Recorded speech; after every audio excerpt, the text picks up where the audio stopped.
बिस्मिल्लाहिर्रहमानिर्रहीम। अस्सलाम वालेकुम डियर स्टूडेंट्स, आज हम टॉपिक पढ़ेंगे लिविंग वर्ड इन टाइम। सबसे पहले हम देखते हैं कि जब से लाइफ बनी है, जब से ओरिजिन हुआ लाइफ का अर्थ पे, तब से इसमें मुख्तलिफ़ चेंजेस आती गई हैं। मुख्तलिफ़ ऑर्गेनिज़म इवाल्व हुए हैं, वो अपनी पीक पे पहुँचे हैं, डोमिनेट किए उन्होंने अर्थ पे, और फिर आहिस्ता आहिस्ता किसी न किसी ड्रास्टिक इवेंट की वजह से वो इस दुनिया से ख़त्म हो गए हैं, और कुछ अभी भी सर्वाइव कर रहे हैं। तो इनमें अगर देखें तो हम चेक करते हैं, कुछ एविडेंसेस हैं हमारे पास कि कौन से एनिमल किस टाइम पे आए थे। टॉपिक हमारा क्या है? लिविंग वर्ड इन टाइम, यानी कि कौन से टाइम पे किस तरह के लिविंग वर्ड थी, किस तरह के लिविंग ऑर्गेनिज़म थे। तो उसको देखने के लिए फ़र्स्ट एविडेंस है वो फॉसिल है। हम डिस्कवरी करते हैं और स्टडी करते हैं फॉसिल्स को किस हिसाब से? टाइम सीक्वेंस के हिसाब से, कि कितना टाइम पहले कौन सा फॉसिल था, ये देखना लाजमी होता है। सिर्फ फॉसिल से नहीं पता चलता, बल्कि मुख्तलिफ़ फैक्टर्स होते हैं। उसमें से दो फैक्टर जो मेजर होते हैं वो ये हैं, जब टाइम पास होता है तो क्या होता है, एक अर्थ की लेयर है, उसके ऊपर कोई एनिमल्स डोमिनेट कर रहे हैं, सर्वाइव कर रहे हैं। तो कोई ड्रास्टिक इवेंट हुआ है, कोई ज़लज़ला आया है, वोल्केनिक एक्टिविटी हुई है, या फिर फ्लड आया है, तो सारे के सारे एनिमल्स उसके नीचे बरीड हो गए हैं। उसके ऊपर एक सेडिमेंट की लेयर बन गई है। जैसे मोहनजोदड़ो हम देखते हैं कि 5000 पुरानी तहज़ीब है, वो सारी की सारी कवर हो गई थी। अब उसको डिस्कवर किया गया तो पता चला कि इतनी पुरानी है, इस तरह के लोग रह रहे थे, इस तरह के मकान थे, ये सब कुछ देखा जाता है। तो इसी हिसाब से जो फॉसिल्स होते हैं वो देखा जाता है कि जो डीपर लेयर्स में होंगे वो पुराने होंगे, और जो ऊपर होंगे वो न्यू होंगे। इसके अलावा दूसरा जो मेथड है वो डेट या एज मेथड है। इसको चेक किया जाता है जब हम डिगिंग करते हैं और फॉसिल्स को निकालते हैं, तो जिस जगह पे हमें फॉसिल मिलता है हम उसके इर्द गिर्द देखते हैं कि कोई रेडियो एक्टिव आइसोटोप तो नहीं पड़ा हुआ, क्योंकि रेडियो एक्टिव आइसोटोप बहुत ज़्यादा टाइम लेता है डिके होने में। जैसा कि यूरेनियम है तो मिलियन ईयर्स रिक्वायर होते हैं। तो जैसे जैसे वो डिके होता जाता है, जो यूरेनियम है वो लेड में कन्वर्ट होना स्टार्ट हो जाता है। हम अमाउंट देखते हैं, अगर तो यूरेनियम की अमाउंट कम है और लेड की ज़्यादा है तो इसका मतलब होगा कि बहुत ज़्यादा टाइम हो गया है।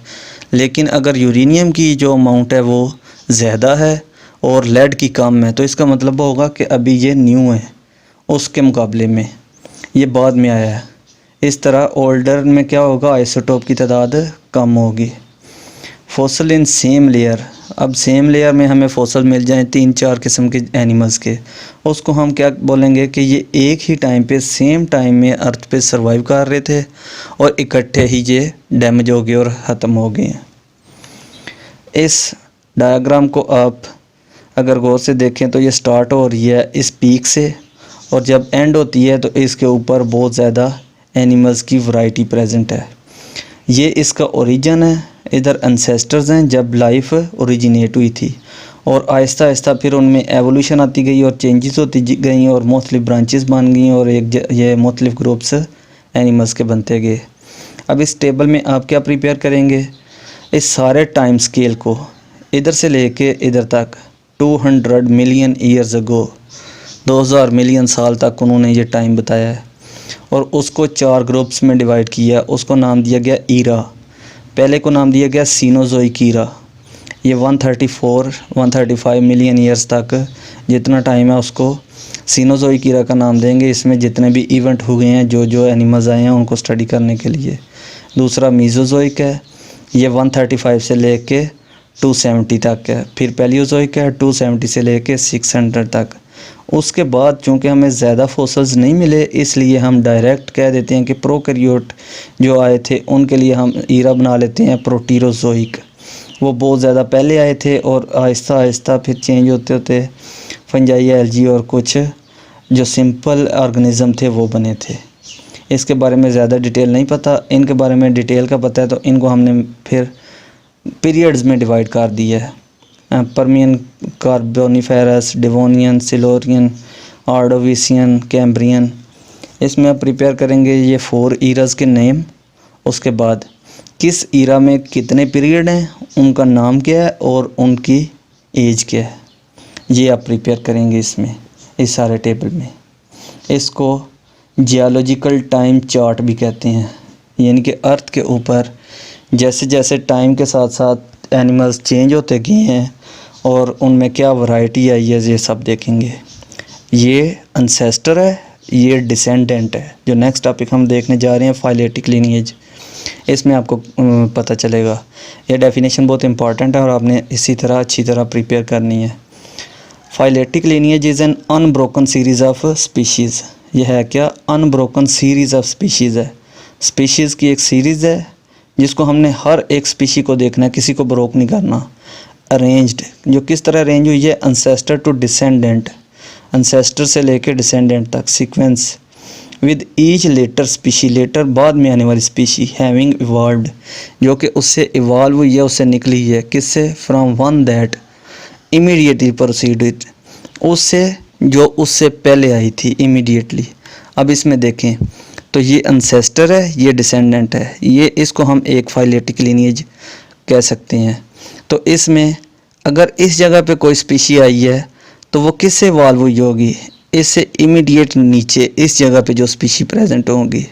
इस सारी सीक्वेंस को अनब्रोकन जो सीरीज़ होगी स्पीशीज़ की, सारी स्पीशीज़ काउंट करते जाएं, उसको हम फाइलेटिक लीनिएज कहते हैं। दोबारा इधर से लेके इधर तक सारी की सारी सीक्वेंस, सारी का सारी स्पीशीज़, उनको हम अनब्रोकन सीरीज़ कहते हैं। और उसमें अगर इस जगह पे स्पीशी आई है तो वो इससे इवॉल्व हुई है, इमीडिएटली प्रोसीडेड, जो फ़ौरन उससे पहले आई थी। फाइलेटिक लीनिएज में हम देखते हैं कि हम कॉमन ओरिजिन देखते हैं।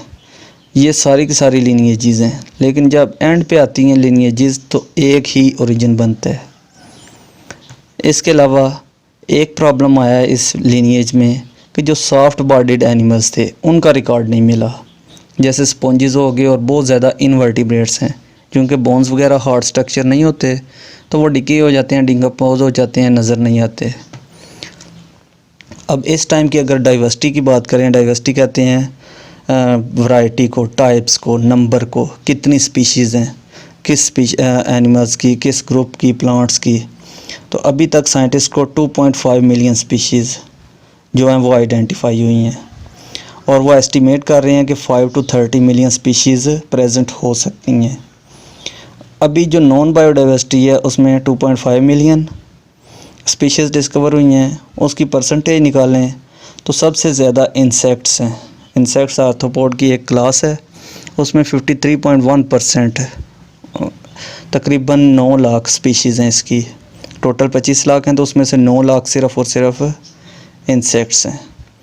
Vascular plants 17.6%, animals other than insects 19.9%, fungi, algae, protozoa and prokaryotes 9.4%। इस तरह इनकी परसेंटेज है, और 2.5 मिलियन नॉन स्पीशीज़ हैं।